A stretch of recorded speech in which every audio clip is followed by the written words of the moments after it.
Governments don't protect water alone. NGOs don't protect water alone. The communities who live with water are the ones who decide whether it survives. Across Nigeria, the difference between contaminated water and clean water is not policy. It is people. Just hear me out. Water pollution is often framed as a failure of government. And yes, regulation matters. But let's be honest, pipelines are vandalized by locals. Waste is dumped by households.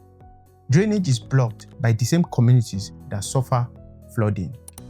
So the question is not just where is the government? The real question is where is the community structure? Because where communities organize, water systems start to recover. Community-driven water protection is not theory. It is already working quietly. 1. Local monitoring systems. Residents track water quality, illegal dumping, and pollution points. 2. Community enforcement. Fines, social pressure, and collective accountability. Not everything needs police.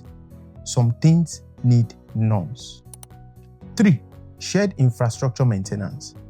Drainages cleared, boreholes protected, and waste controlled. 4. Youth and women-led initiatives. The people closest to water problems often solve them fastest. This is not activism. This is governance at the smallest, most effective scale. Let's not romanticize this. Most community projects fail. Why?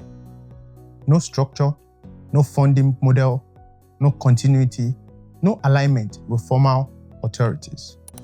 People start with energy and end with burnout. And here is the uncomfortable truth. A community without leadership discipline cannot sustain environmental protection. If you want community-driven water protection to work, you need systems, not vibes. Number 1, defined leadership structure. Clear roles, no confusion, no chaos. 2, microfinancing systems. Small, consistent contributions, because ownership comes from investment. 3, data plus visibility. Track problems, show progress. What gets measured gets respected. 4, link to formal institutions. Communities cannot replace government, but they can pressure and partner with it. 5, cultural enforcement. Make pollution socially unacceptable. Not just illegal, unacceptable. That's how behavior changes. Not through awareness, through consequences. Here's what most people miss. Community-driven systems don't just protect water. They build local governance capacity, economic coordination, social trust.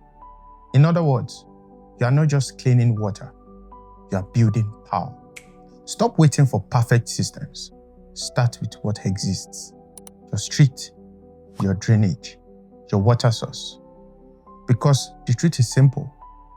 Where communities organize, pollution struggles to survive.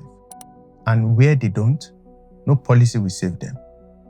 Think about it. And I will see you on the next one. Bye for now.